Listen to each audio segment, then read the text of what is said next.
నమస్కారం TNN news కి స్వాగతం. హెడ్లైన్ చూద్దాం.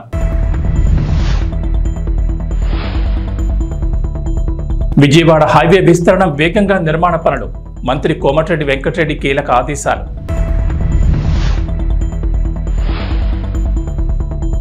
తెలంగాణలో మంకీపాక్స్ కేసుల భయం. వైద్య ఆరోగ్య శాఖ మంత్రి కీలక ఆదేశాలు. మెడికల్ కిట్లు అందుబాటులో ఉంచాలని సూచన.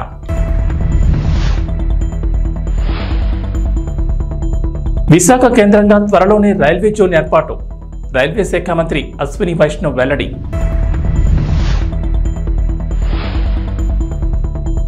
ఏపీలో ఉచితంగా డిఎస్సి కోచింగ్. ఏపీ మంత్రి స్వామి కీలక ప్రకటన.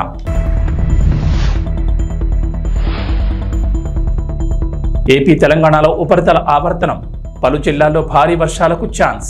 హైదరాబాద్లో నిర్మించి తలపెట్టిన 4th సిటీ అయిన ఫ్యూచర్ సిటీలో అంతర్జాతీయ ప్రమాణాలతో స్పోర్ట్స్ యూనివర్సిటీ నిర్మించనున్నట్లు సీఎం రేవంత్ రెడ్డి తెలిపారు. సచివాలయంలో స్పోర్ట్స్ యూనివర్సిటీపై అధికారులతో సీఎం రేవంత్ రెడ్డి సమీక్ష నిర్వహించారు. ఒలింపిక్స్ నిర్వహించడమే కాకుండా మన వాళ్ళు పథకాలు గెలుచుకునేలా శిక్షణ ఇచ్చేలా యూనివర్సిటీని తీర్చిదిద్దాలని అధికారులకు సూచించారు. దేశ క్రీడా రంగానికి తెలంగాణ కేంద్ర బిందువుగా స్పోర్ట్స్ యూనివర్సిటీ ఉండాలని ఆదేశించారు. సంచలన నిర్ణయాలతో పాలనలో తనదైన మార్పు ఉండేలా ప్రత్యేక పందాల ముందుకు సాగుతున్న సీఎం రేవంత్ రెడ్డి మరో కొత్త ఆలోచనను ఆవిష్కరించారు. తన మానసపత్రిక అయిన ఫ్యూచర్ సిటీలో మరో కొత్త ఆవిష్కరణకు శ్రీకారం చుట్టనున్నారు. దేశ క్రీడా రంగానికి తెలంగాణ కేంద్ర బిందువుగా ఉండాలని సీఎం రేవంత్ రెడ్డి స్పష్టం చేశారు. 4th సిటీలో భాగంగా తలపెట్టిన యంగ్ ఇండియా స్పోర్ట్స్ యూనివర్సిటీపై ఉన్నతాధికారులతో సీఎం చర్చించారు.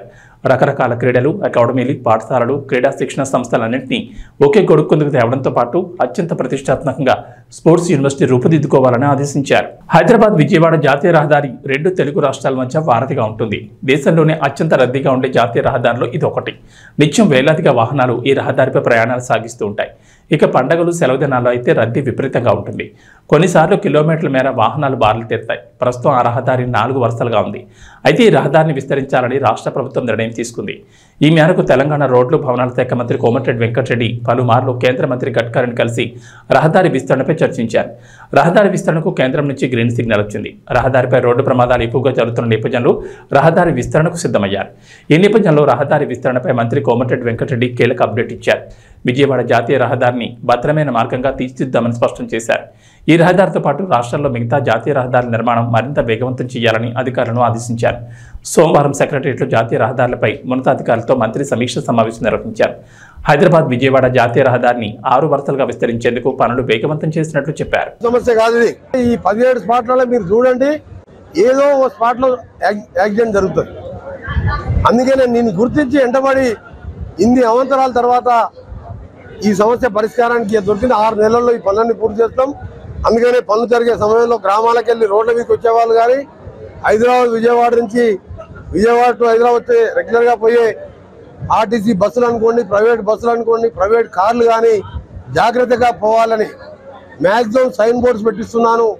పోలీస్ సిబ్బందిని ఏర్పాటు చేస్తున్నా, కాంట్రాక్టర్కి చెప్పిన, మా నేషనల్ హైవే సిబ్బందికి చెప్పిన, నా శాఖ అధికారులకు చెప్పిన, ప్రతి దగ్గర జాగ్రత్తగా స్పీడ్ బ్రేకర్ లేచి మీరు పనులు నడుపుతప్పుడు డేంజర్ జోన్గా ఆడ పెట్టాలి. ఎందుకంటే రాత్రిపూట తెల్లొక యాక్సిడెంట్ అవుతుంది.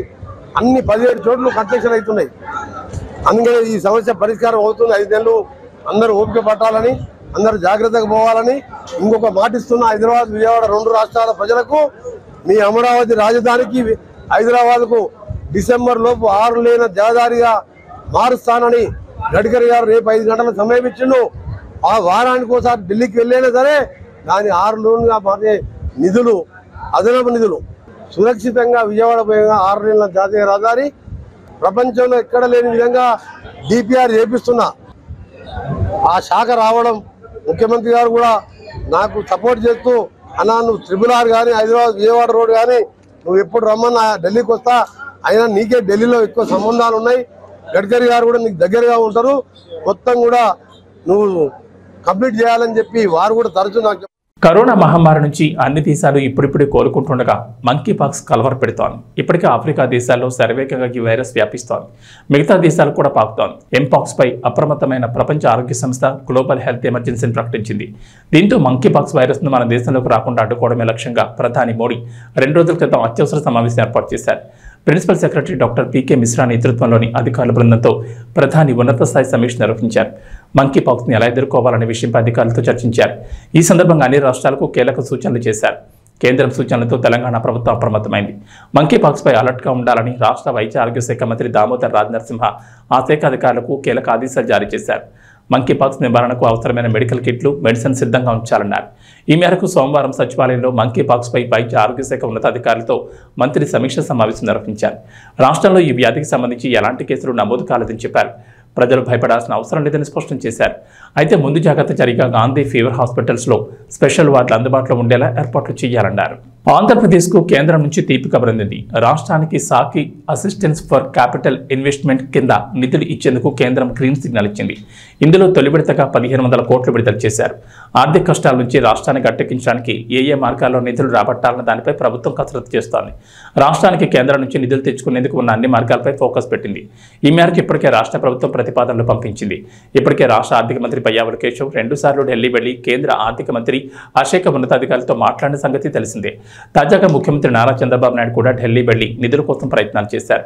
మరోవైపు కేంద్రం అన్ని రాష్ట్రాల్లో మూలధన వ్యయం పెరిగే విధంగా ఒక ప్రత్యేక పథకాన్ని అమలు చేస్తోంది. కేంద్రం దీనికోసం నిధులు ఇస్తోంది. దాదాపు 50 ఏళ్ల పాటు ఎలాంటి వడ్డీ చెల్లించిన అవసరం లేకుండా కేంద్రం రుణం రూపంలో ఈ నిధులను సమకూరుస్తుంది. ఈ ఆర్థిక సంవత్సరంలో ఈ పథకం కింద రాష్ట్రానికి 2200 కోట్లు ఇచ్చేందుకు కేంద్రం అంగీకరించింది. సాకి కింద రూపొందించిన విధి విధానాల ప్రకారం రాష్ట్రం నుంచి ప్రతిపాదనలు పంపితే కేంద్రం ఆమోదిస్తుంది. ఏపీలో డిఎస్సికి సిద్ధమవుతున్న వారికి సాంఘిక సంక్షేమ శాఖ మంత్రి డోలా శ్రీ బాలవీరాంజనేయ స్వామి శుభవార్త చెప్పారు. త్వరలో డిఎస్సి, ఎస్సీ అభ్యర్థులకు ఉచితంగా శిక్షణ అందిస్తామని, అన్ని జిల్లా కేంద్రాల్లో 3 నెలల పాటు శిక్షణ ఇవ్వనున్నట్టు తెలిపారు. అంబేద్కర్ ఓవర్సీస్ విదేశీ విద్యా పథకంతో పాటు 2014-19 మధ్య టీడీపీ ప్రభుత్వ హయాంలో అమలైన అన్ని ఎస్సీ సంక్షేమ పథకాలను పునరుద్ధరిస్తామని మంత్రి చెప్పారు. గుంటూరు ఆచార్య నాగార్జున విశ్వవిద్యాలయంలో రాష్ట్ర సాంఘిక సంక్షేమ శాఖ అధికారులతో మంత్రి సెమినార్ సమావేశం నిర్వహించారు. సాంఘిక సంక్షేమ శాఖ వసతి గృహాలు, గురుకులాల్లో చదువుతున్న పిల్లలకు ప్రతి నెల హెల్త్ చెకప్ నిర్వహించాలన్నారు. చదువులో వెనుకబడిన విద్యార్థులకు ప్రత్యేక తరగతులు నిర్వహించాలన్నారు. ఎన్ఐటి, ఐఐటి, నీట్, ఇంజనీరింగ్ సీట్లు సాధించేలా బోధన ఉండాలని చెప్పారు. మారుమూల ప్రాంతాల్లోని గురుకులాల్లో ఒప్పంద, పొరుగు సేవల ప్రాతిపదికన సిబ్బందిని నియమిస్తామన్నారు మంత్రి. రాష్ట్రంలో ప్రతి వసతి గృహంలో అంబేద్కర్ జగిత్చి ఉన్న ఫోటోలు ఉండాలని సూచించారు. అక్కడ విద్యార్థులకు వారి పుస్తకాలను పంపిణీ చేస్తామని, హాస్టల్స్లోని సీట్లన్నీ సెప్టెంబర్లోగా భర్తీ చేస్తామని అన్నారు. ప్రతి వసతి గృహంలో 6 సీసీ కెమెరాలు ఏర్పాటు చేస్తామని, అలాగే కాస్మెటిక్ ఛార్జీలను తిరిగి విద్యార్థులకే అందిస్తామన్నారు. ఆంధ్రప్రదేశ్లో టీచర్లకు ప్రభుత్వం శుభవార్త చెప్పింది. రాష్ట్రంలోని ప్రభుత్వ పాఠశాలలో టాయిలెట్ల ఫోటోలకు సంబంధించి కీలక నిర్ణయం తీసుకుంది. టీచర్లను శాశ్వతంగా ఆ బాధ్యతల నుంచి తప్పించారు. ఇకపై టాయిలెట్ల పరిశుభ్రతకు సంబంధించి ఫోటోలు తీసి యాప్లో అప్లోడ్ చేసే బాధ్యతలను విద్యాశాఖ, గ్రామ, వార్డు సచివాలయాలకు అప్పగించింది.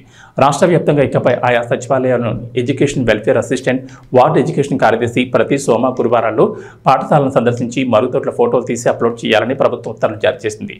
దీనికోసం పాఠశాల విద్యాశాఖ రూపొందించిన IMMS యాప్లో లాగిన్ అయ్యేందుకు సచివాలయాల్లో ఉద్యోగులకు అవకాశం కల్పించింది. అంతేకాదు బుధ, గురువారాల్లో స్కూల్ మేనేజ్మెంట్ కమిటీల చైర్మన్, సభ్యులు కూడా ఫోటోలు తీసి అప్లోడ్ చేయాలని ప్రభుత్వం సూచించింది. దీనికి సంబంధించి సమగ్ర శిక్ష SPD డొక్కా సీతమ్మ మధ్యాహ్న భోజన పథకం ఇన్ఛార్జ్ డైరెక్టర్ బి శ్రీనివాసరావు ఆదేశాలు జారీ చేశారు. కేంద్రంలో అధికారంలో ఉన్న ఎన్డీఏ కూటమిలో ప్రధాన పార్టీగా ఉన్న టీడీపీ ఏపీలో తిరుగులేని సీట్లతో అధికారంలోకి రావడంతో కేంద్రం నుంచి రావాల్సిన నిధులు, ప్రాజెక్టులు ఒక్కొక్కటిగా సాకారం అవుతున్నాయి. ఒకప్పుడు అవన్నీ కలలుగానే ఉండగా రెండోసారి చంద్రబాబు ప్రభుత్వం అధికారంలోకి రావడం, ఎన్డీఏలో భాగస్వామ్యం కావడంతో ఇప్పుడిప్పుడే అవన్నీ ముందడుగు వేస్తున్నాయి. ఈ క్రమంలోనే విశాఖ రైల్వే జోన్ ఏర్పాటుపై కేంద్ర ప్రభుత్వం ఆంధ్రప్రదేశ్ ప్రభుత్వానికి శుభవార్త తెలిపింది. విశాఖపట్నం కేంద్రంగా త్వరలోనే రైల్వే జోన్ ఏర్పాటు కానుందని రైల్వే శాఖ మంత్రి అశ్విని వైష్ణవ్ వెల్లడించారు. విశాఖపట్నం రైల్వే జోన్ ఏర్పాటు కోసం కేంద్ర రాష్ట్ర ప్రభుత్వాలు పూర్తి సమన్వయంతో పనిచేస్తున్నాయని పేర్కొన్నారు. విశాఖ రైల్వే జోన్కు సంబంధించి భూ కేటాయింపులు, ఇతర అంశాలపై ఆంధ్రప్రదేశ్ రాష్ట్ర ప్రభుత్వం నుంచి కేంద్ర ప్రభుత్వానికి పూర్తి సహకారం ఉందని అశ్విని వైష్ణవ్ స్పష్టం చేశారు. ఇక అతి త్వరలోనే రైల్వే జోన్ కేంద్ర కార్యాలయం నిర్మాణానికి అవసరమైన సన్నాహాలకు సిద్ధమవుతున్నామని చెప్పారు. దీంతో ఎన్నో ఏళ్లుగా ఏపీ వాసులు ఎదురు చూస్తున్న కళ నెరవేరుందని తెలిపారు. మోదీకి చంద్రబాబు స్పెషల్ రిక్వెస్ట్ గత ప్రభుత్వ హయాంలో భూ విషయంలో అభ్యంతరాలు తలెత్తిన నేపథ్యంలో ఈ విషయంపై కూలంకుషంగా చర్చించినట్లు తాజాగా అశ్విని వైష్ణవ్ వెల్లడించారు. ప్రస్తుతం కేంద్ర రాష్ట్ర ప్రభుత్వ అధికారుల మధ్య సానుకూలంగా చర్చలు జరిగాయని, ఇప్పుడు రైల్వే జోన్ ఏర్పాటుకు ఉన్న అడ్డంకులన్నీ తొలగిపోయాయని పేర్కొన్నారు. ఈ క్రమంలోనే ఆంధ్రప్రదేశ్ ప్రజల ఆశలు త్వరలోనే నెరవేరబోతున్నాయని శుభవార్త చెప్పారు. జూనియర్ ఎన్టీఆర్, కొరటాల శివ కాంబోలో రాబోతున్న దేవర సినిమాపై మామూలు అంచనాలు లేవు. అందులోనూ ఇప్పటికే రిలీజ్ అయిన 2 సాంగ్స్ ఫ్యాన్స్ కి పిచ్చిగా నచ్చేశాయి. అనిరుద్ కొట్టిన ట్యూన్స్ కి ఎన్టీఆర్ వేసిన స్టెప్పులు చూసేందుకు అభిమానులు తహతహలాడిపోతున్నారు. ఇలాంటి వేళ సినిమాలో 3rd సింగిల్ అయిన ఆయుధ పూజ పాట సోషల్ మీడియాలో లీక్ అయింది. ఈ బీట్ వింటే గూస్ బంప్స్ వస్తున్నాయంటూ తారక్ ఫ్యాన్స్ పోస్టులు పెడుతున్నారు. దేవర సినిమా సెప్టెంబర్ 27న థియేటర్లో రిలీజ్ కాబోతోంది. ఇప్పటికే జూనియర్ ఎన్టీఆర్ తన వంతు షూటింగ్ కూడా పూర్తి చేసుకున్నారు. ఇక సినిమాను చూస్తున్న ఒక్కో సాంగ్కి నందమూరి అభిమానులు ఫిదా అయిపోతున్నారు. ఎందుకంటే ఆ రేంజ్లో ఉన్నాయి సాంగ్స్. మొదట వచ్చిన ఫియర్ సాంగ్, మొన్న వచ్చిన చుట్టమల్లే పాట ఇప్పటికే రికార్డ్ వ్యూస్ సాధించాయి. దీంతో థర్డ్ సింగిల్ కోసం ఫ్యాన్స్ ఎదురు చూస్తున్నారు. ఇంతలో దేవర థర్డ్ సింగిల్ అంటూ ఓ ఆడియో సోషల్ మీడియాలో చక్కర్లు కొడుతోంది. నంద్యాల జిల్లా deputy inspector of Urdu academy డిఐగా షేక్ అజ్ముద్దీన్ను నియమించడం జరిగింది. ఈ సందర్భంగా మాట్లాడుతూ ఉర్దూ స్కూల్స్ మరియు మదర్సాలన్నింటినీ బలోపేతం చేయడం కోసం రాష్ట్ర న్యాయశాఖ అండ్ మైనార్టీ సంక్షేమ శాఖ మంత్రి ఎన్ఎండి ఫరూక్ మరియు జిల్లా విద్యాశాఖ అధికారి ఆదేశాల మేరకు ఈ పోస్ట్ ఇవ్వడం జరిగింది. కాబట్టి ఉర్దూ పాఠశాలలో కానీ మదర్సాల్లో కానీ ఎలాంటి డ్రాప్అవుట్స్ లేకుండా విద్యాభ్యాసాలు కొనసాగించేందుకు కృషి చేస్తానని అన్నారు. ఉర్దూ డిఐగా బాధ్యతలు చేపట్టిన షేక్ అజ్ముద్దీన్కు ఆంధ్రప్రదేశ్ ఉర్దూ టీచర్స్ అసోసియేషన్ శుభాకాంక్షలు తెలిపారు. అలాగే ఉర్దూ పాఠశాలలు, ఉర్దూ విద్యార్థులు మరియు ఉర్దూ ఉపాధ్యాయులు ఎదుర్కొన్న సమస్యలను పరిష్కరించడానికి తన వంతు కృషి చేస్తానని తెలిపారు. నంద్యాల జిల్లా deputy inspector of schools Urdu range జనాబ్ అజ్ముద్దీన్ సార్ను నియమించడం ఎంతో సంతోషక విషయము. దానికి బాగా కృషి చేసి మన మంత్రివర్యులు ఎన్ఎండి ఫరూక్ సాబ్ గారు ఆయన ఎంతో కృషితో మైనారిటీస్ కోసం డెవలప్ చేయాలని చెప్పి ఈ పోస్టు మళ్ళీ తెప్పించడం మాకు ఎంతో శుభదినము. దీని ద్వారా మనకు ఉర్దూ స్కూల్స్ కానీ మైనారిటీస్ లాంగ్వేజ్ కానీ బాగా డెవలప్ అయ్యే ఛాన్స్ ఉంది. అదేవిధంగా మన అజ్ముద్దీన్ సార్ గారు మా కొలీగ్ అయినటువంటి సారు చాలా కష్టపడి బాగా కృషి చేసి ఉర్దూ మీడియం స్కూల్స్లో ఉర్దూ లాంగ్వేజ్ డెవలప్ చేయడానికి కృషి చేస్తారని కోరుతున్నాము. ఇంకోటి ఏమంటే మా ఉర్దూ టీచర్స్ అసోసియేషన్స్ అందరూ కలిసి ఈరోజు పండగ వాతావరణం కనిపిస్తుంది. మనకు అందరూ కలిసి ఇదే విధంగా ఉర్దూను డెవలప్ చేస్తామని చెప్పి మాట ఇస్తున్నాము. Thank you. ఉర్దూ స్కూల్స్ మద్రసాలన్నింటినీ బలోపేతం చేయడం కోసం మినిస్టర్ గారు, ఎన్ఎండి ఫరూక్ గారు మరియు డిఈఓ గారు ఆదేశాల మేరకు పోస్ట్ ఇవ్వడం జరిగింది.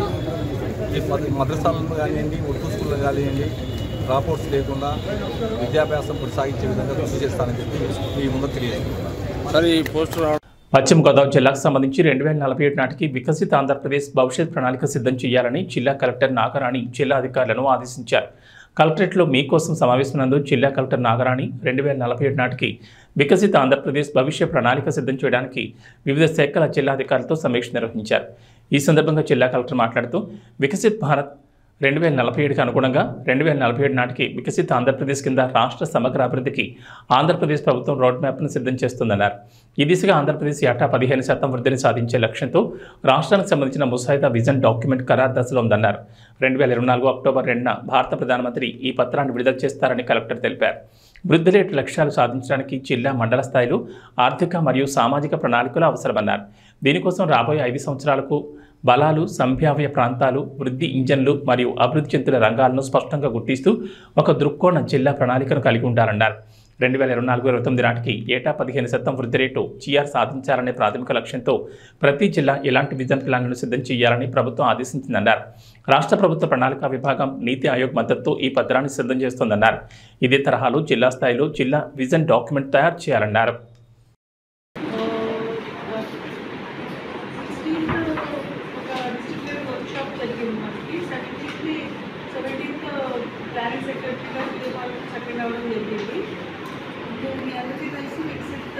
భారత్ 2047 లైన్స్లోనే మన వికసిత ఆంధ్ర 2047 ప్లాన్స్ చేసుకోవడానికి మండల్ లెవెల్ అవేర్నెస్ ప్రోగ్రామ్స్ అన్నీ కూడా సెప్టెంబర్ 1 నుంచి 15 అంటే మన సీఎం గారు కానీ ప్రైమ్ మినిస్టర్ గారు కానీ వాళ్ళు చెప్పేటి ప్లాన్స్ అన్నీ కూడా ప్రజలతో డిస్కస్ చేసి అక్కడ ఏం అవసరము, ఏం చేస్తే మనది డెవలప్ అవుతుంది, ఎలాంటి డెవలప్మెంట్స్ ఎలాంటి అంటే ఇన్డెప్త్గా మీరు అనలైజ్ చేసి ప్లాన్ చేయాల్సి ఉంటుంది. ప్లానింగ్ అంటే వెంటనే ఇన్ని బిల్డింగ్స్ కావాలి, ఇన్ని రోడ్స్ కావాలి పెడుతూ ఉంటాం మనం. ఆ విధంగా కాకుండా ఇప్పుడు ప్రొడక్టివిటీ పెంచాలి అంటే మన ఇంటర్నేషనల్ ఒక క్రాప్ ప్రొడక్షన్ ఎట్లా ఉంది. For example paddy internationally highest yielding చోట ఎంత ఉంది, మన కంట్రీ ఎంత ఉంది, మనది ఎంత ఉంది అనేది చూసుకుని అది మనం అది అచీవ్ చేయడానికి ఏమైతే చేయాలి అనేది మైన్యూట్గా ఆలోచించి ప్లాన్ చేసుకోవాల్సి ఉంటుంది.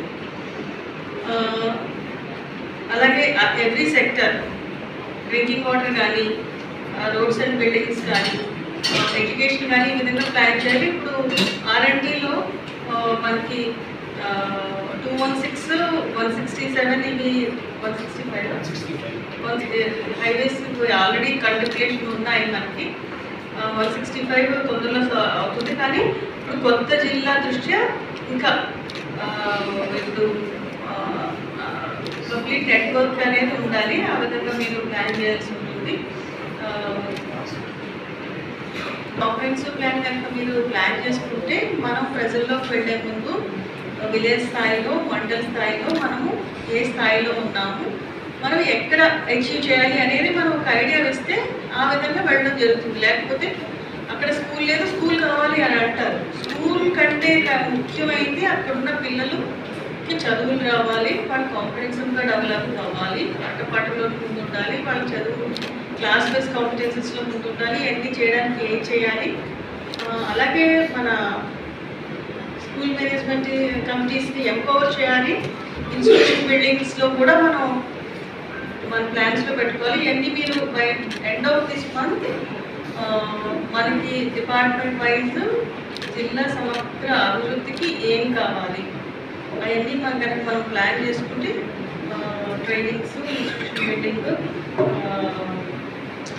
యాక్టివిటీస్ ఏం ఉండాలి, కన్స్ట్రక్షన్స్ ఏం కావాలి ఇవన్నీ కూడా ప్లాన్ చేసుకుంటే మనం by end of this month from 1st September onwards villages mandal లెవెల్లో మనకి ఆల్ స్టేక్ హోల్డర్స్ మీటింగ్స్ పెట్టుకోవడానికి కుదురుతుంది. మనం ఆ విధంగా లీడ్ చేసేటట్టు ఉండగలగాలి. ప్రతి డిపార్ట్మెంట్ వైజ్ ఒక బేసిక్ ఇన్ఫర్మేషన్, మనం where we are standing and what we want అనేది మన చేతిలో ఉంటే అవి వచ్చే ప్లాన్స్, విలేజెస్ నుంచి వచ్చే ప్లాన్స్ కూడా అర్థవంతంగా ఉండే అవకాశం ఉంది. చూస్తే మనం అన్ని చోట్ల కూడా ఎగ్జిక్యూట్ చేయొచ్చు. ప్రామినెంట్ ప్లేసెస్ మనం అవేర్నెస్ పంపించాలి. పిల్లల పార్టిసిపేషన్ ఎంకరేజ్ చేయడానికి పెట్టాల్సి ఉంటుంది. అలాగే ఆన్లైన్ అప్డేట్ కూడా పెడతారు. సో సలహాలు, సూచనలు ఇవ్వడానికి అవకాశం ఉంటుంది. బీజేపీ మహిళా మోర్చా కర్నూలు జిల్లా శాఖ మరియు గీతాంజలి కాలేజ్ ఆఫ్ నర్సింగ్ విద్యార్థుల ఆధ్వర్యంలో కలకత్తా నగరంలో డాక్టర్ మోమితపై జరిగిన అత్యాచారాన్ని నిరసిస్తూ కర్నూలు నగరంలోని కలెక్టర్ కార్యాలయం ఎదుట గాంధీ విగ్రహం దగ్గర డాక్టర్ చిత్రపటానికి జ్యోతులు వెలిగించి నిందితులను కఠినంగా శిక్షించాలని నిరసన కార్యక్రమం చేపట్టారు. ఇండిపెండెంట్ కంట్రీ, భారతదేశం అంటేనే స్వేచ్ఛ గల దేశం అని అందరికీ తెలుసు. అలాంటి దేశంలో ఆడవాళ్ళకి స్వేచ్ఛ లేకపోవడం చాలా బాధాకరమైన విషయము. ఎన్నో కళలున్న ఒక డాక్టర్ ఒక రోజు ఒక 4 గంటల్లో ఇలా జరగడము, ఆమె జీవితం అంతా నాశనం అవ్వడము మేము ఒప్పుకోము. ఆడవాళ్ళకి రక్షణ ఖచ్చితంగా కల్పించాలి. ఆడవాళ్ళకి అందరితో సమాన హక్కులు ఉన్నప్పుడు వాళ్ళకి ఎందుకు ఇట్లా న్యాయం ఇవ్వకున్నారు? వాళ్ళకి ఎందుకు ఇలా న్యాయం చేయకున్నారు? ప్రధానంగా మీరు ఏమడుగుతున్నారు? ఎప్పుడైనా కానీ ఆడవాళ్ళకి బయటకు రాత్రి సరే అయినా సరే బయటికి వచ్చినా సరే మహిళలకు రక్షణ అనేది కావాలి. ఒకవేళ ఎంత ఉద్దేశంతో వచ్చినా సరే వాళ్ళకి వెంటనే శిక్ష పడాలని కోరుకుంటున్నాము. ఆమె ఎక్కడెక్కడ రోడ్డు పైన తిరగలేదు. ఆమె ఏమో పార్కో పిక్నిక్కో వెళ్ళలేదు. ఆమె వర్క్ చేయడానికి వెళ్ళింది. ఆమె హాస్పిటల్కి ఆన్ డ్యూటీ ఉన్న డాక్టర్ని ఇట్లా చేసినప్పుడు అక్కడ ఉన్న మొత్తం ఒక సెక్యూరిటీ కావచ్చు, ఎవరైనా కావచ్చు, తన చెల్లెలో అక్కనో అనుకొని ఎందుకు కాపాడలేదు? ఇది మేము ప్రశ్నిస్తున్నాము. ఆడవాళ్ళకి సేఫ్టీ ఇవ్వాలని మేము కోరుకుంటున్నాము. నా పేరు స్వాతి, గీతాంజలి కాలేజ్ నుంచి మాట్లాడుతున్నాము. ఈరోజు మేము భారతీయ జనతా పార్టీ నుంచి గీతాంజలి కాలేజ్ వాళ్ళ నర్సింగ్ నుంచి మేము ఇక్కడ క్యాండిల్ సర్వీస్ ర్యాలీ చేస్తున్నాము. ఈరోజు ముఖ్య ఉద్దేశం అంటే మోమిత గారు కలకట్టాలో ఒక డాక్టర్ అయ్యి ఆమెని ఎంత దారుణంగా హింసించి విధంగా అనవసరంగా బాధ పెట్టి ఆమెని చంపారు. సంజయ్ రాజ్ అనేవాడు హాస్పిటల్లో ఆమె ఆన్ డ్యూటీ ఉన్నారు. ఆన్ డ్యూటీలో ఉన్నప్పుడు ఇలా ఉంటే ఏంటి అసలు? ఒక డాక్టర్, ఆమె ఎన్నో కళలు కనేసి డాక్టర్గా చేసి ఇప్పుడు వృత్తి చేసి డాక్టర్ వృత్తిలో ఉంది. ఆమె ఆ డ్యూటీలో ఉన్నప్పుడు ఇలా చేయడం ఏంటి? అసలుకి ప్రభుత్వం అనేది కాదు. అక్కడ మమతా బెనర్జీ ఒక మహిళ సీఎం అయింది కూడా రక్షణ లేకుండా చేస్తుంది. ఏమనాలి? మళ్ళీ ఆమె నోటికి వచ్చినట్టు మాట్లాడుతుంది. ఏం చెప్పాలా? మహిళలకు భద్రత కూడా, ఆమె ఒక మహిళ కూడా భద్రత లేకుండా ఒక వైద్యురాలు ఎంతో కష్టపడి డాక్టర్గా చేయడం అంటే అంత ఈజీ కాదు. కష్టపడి ఆ డ్యూటీలో వాడొక ఎదవ, వాడు అలా చేయడానికి ఆమెని ఎన్ని విధాలుగా చేస్తాడో 4 గంటలు నరకం చూపించి ఆమెని చంపారు. చేతి విరగొట్టేసేసి చంపారు ఆమెని. ఆమె బాధ వర్ణనాతీతం. ఎంత బాధపడుకుంటూ చనిపోయింది కూడా అర్థం అవ్వలేదు. అసలు ఆమె డాక్టర్ అయ్యి డ్యూటీకి వచ్చింది, ఇలా అవుతుంది అనుకోలేదు. అక్కడ ఉన్న ప్రభుత్వం ఏం చేస్తుందో ఆ మమతా బెనర్జీ ఒక ఆడదే దానికి సిగ్గుందో లేదో కూడా అర్థం అవ్వట్లేదు. ఎందుకంటే ఒక మహిళ గౌరవించేదే మన దేశంలో ఉండదు, భారతదేశం అంటేనే అది. ఆమె ఏమి అనుకుంటుందో మళ్ళీ నోటికి వచ్చినట్టు ఈ మధ్య రూమర్లు మళ్ళీ చెప్తూనే ఆమె మాది ఒక డిమాండ్ ఒకటే అండి, మహిళలకు భద్రత కల్పించాలి. మమతా బెనర్జీ సీఎం అయి రాజీనామా చేయాలి, ఆ నిందితులను వెంటనే శిక్షించాలి. ఇంకొకటి మేము ఒక విన్నవించిన మా మహిళలందరి తరఫున ఇలా ఎవరైనా సరే వీళ్ళే కాదు, మహిళ అనేది వాళ్ళు డాక్టరే కాదు, డైరెక్ట్ ఎవరైనా సరే పర్లేదు, అందరికీ మహిళలకు ఒకటే. ఎవరైనా ఇలా చేశా అంటే వాళ్ళని నడి రోడ్డు మీద షూట్ చేసి పడేయాలి, లేకుంటే అప్పటికప్పుడు స్పాట్లో ఉదయం తీయాలి. ఈ కోర్టులు, శిక్షలు, లాయర్లు, జడ్జిలు ఇవన్నీ పనికి రావు. ఎందుకంటే ఎన్నో కేసులు అవుతున్నాయి ఇప్పటి వరకు, కానీ ఇంకా మారట్లేదు. ఏమంటే మీది తప్పు అన్నట్టు మాట్లాడతారు, కానీ ఒక మహిళ డాక్టర్ అయింది, ఆమె ఎన్నిసేపు వాడు ఎదవగాడు, వాడు అలా చేశాడు. మేము డిమాండ్ ప్రభుత్వం చేసామంటే మమతా బెనర్జీ వెంటనే రాజీనామా చేయాలి. ఆమె మహిళ కూడా వేస్ట్ సీఎంగా ఉండడం. ఇలా ఇప్పుడే కాదు, ఎవడైనా ఏమైనా చేయని, వచ్చే ప్రభుత్వాలు ఎవరున్నా పర్లేదు, కానీ మహిళలకు రక్షణ కల్పించాలి. ఇలా స్పాట్లో ఎవరు చేసినా ఎన్కౌంటర్ చేయాలి, లేదా ఉరి చేయాలి. మా డిమాండ్ ఇదే. కర్నూలు జిల్లా మహిళా మోర్చా అధ్యక్షులు కొన్నికల మాల్తీ అండి. ఈరోజు మాకు ఇక్కడ సహకరించిన కాలేజ్ పిల్లలు, స్టూడెంట్స్, పార్టీ వాళ్ళందరికీ, పత్రికా మిత్రులందరికీ నమస్కారం అండి. జై శ్రీరామ్. ఇక వాతావరణ విషయానికి వస్తే ఏపీ తెలంగాణలో ఉపరితల ఆవర్తనం ద్రోణి ప్రభావం ఉందంటోంది వాతావరణ శాఖ. రాబోయే 3 రోజుల్లో రాష్ట్ర వ్యాప్తంగా వర్షాలు కురుస్తాయని అంచనా వేస్తున్నారు. వచ్చే 2-4 గంటల్లో కోస్తా, రాయలసీమల్లో పలుచోట్ల భారీ వర్షాలు కురుస్తాయని వాతావరణ శాఖ అధికారులు తెలిపారు. మంగళవారం శ్రీకాకుళం, విజయనగరం, మన్యం, అల్లూరి, అనకాపల్లి, కాకినాడ, కోనసీమ, తూర్పుగోదావరి, ఏలూరు, ఎన్టీఆర్, అనంతపురం జిల్లాలో భారీ వర్షాలు, మిగతా జిల్లాలో తేలికపాటి వర్షాలు కురిసే సాంచి ఉంది. తెలంగాణలో భారీ వర్షాలు కురుస్తున్నాయి. హైదరాబాద్ నగరంతో పాటు జిల్లాల్లో కూడా జోరు వానలు పడుతున్నాయి. ఈ క్రమంలోనే వాతావరణ శాఖ కీలక అప్డేట్ ఇచ్చింది. మరో 4 రోజుల పాటు రాష్ట్రంలో భారీ వర్షాలు కురిసే అవకాశం ఉందని వాతావరణ శాఖ అంచనా వేసింది. ఈ నేపథ్యంలో భారీ వర్ష సూచన ఉన్న పలు జిల్లాలకు ఎల్లో అలర్ట్ జారీ చేసింది. ఆయా జిల్లాల ప్రజలు అప్రమత్తంగా ఉండాలని అధికారులు సూచించారు. ఏబీ బులెటిన్ విశేషం. నమస్కారం.